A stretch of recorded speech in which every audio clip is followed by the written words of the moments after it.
recap of the discussion I started 2 days ago. It's in regards to the events happening in Paris and also in regards to the debate of freedom of expression versus freedom to provoke. So I asked you a couple of questions. If you thought that the boycott going on by President Erdogan was a political stunt. Most of you said yes. I have to say that I agree with those that say yes. I do think that this is part of President Erdogan's way to create havoc, to create a lot of noise. He tends to do this, especially just to flaunt his strength or his lack of it.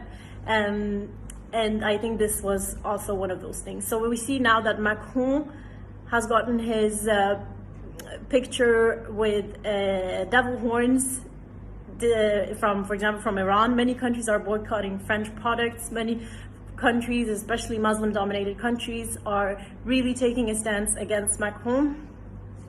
Stop going to Carrefour, stop eating vache qui rit, for those of you who know that in the Middle East they consume a lot of it.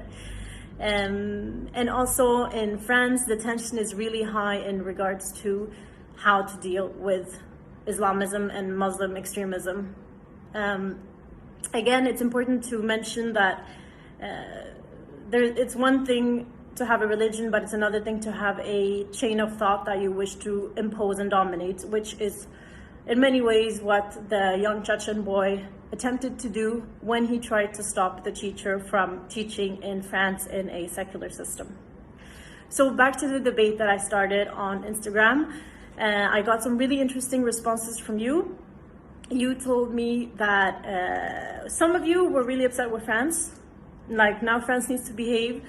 You've stepped out of line. You have to stop making fun and satire out of a religion. Some of you said, no, they are free.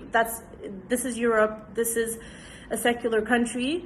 Freedom of expression is extremely important to French people, so they are perfectly fine with making satire. And others came with a more nuanced, perhaps in the middle perspective, especially one person that said that, of course, freedom of expression is important in secular countries and we need to protect it at all costs, but at the same time we cannot be bullying, and we can certainly not see state leaders bully.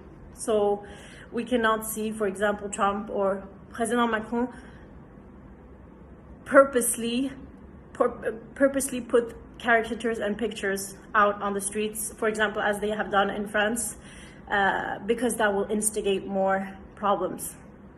So in many ways, I think this is also a battle of egos, to be very simplistic, because this is a battle of nobody should dictate in my country.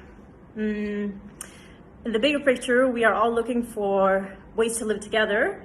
I see one possible forecast in France, and that is that French society will be much stricter in terms of making laws and legislation that says that if you don't follow this, if you want to wear the niqab, if you want to take your daughter out of swimming classes, then I'm sorry, you're not able to live in France. It can get to that point where they are going to impose extremely strict measures on how to behave and how to think. But at the same time, if they do, they will start to resemble more of countries in Europe that have gotten a lot of criticism recently, which would be countries like Poland and Hungary, also deemed right-wing extreme. But I think France is a special case. They have a long history of being a superpower, and they especially do not like anyone meddling in their ways of living out their freedoms, freedom of expression, freedom of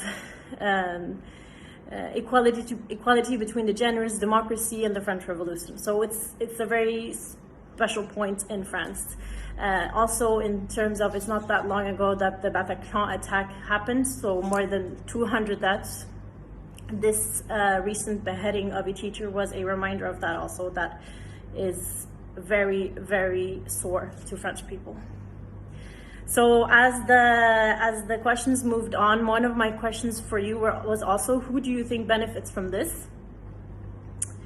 I think that in all cases that happen, all media cases, there's always someone in the back scene that's benefiting from this. In this case, I think we need to look closer at, for example, the Muslim organizations that have a lot of impact in Europe and in France.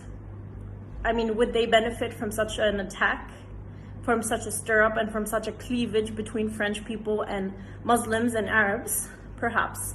So that's my next question for you. Is there any organization in France, religious organization, that would truly benefit from such an attack? And I'm not talking about the right wing.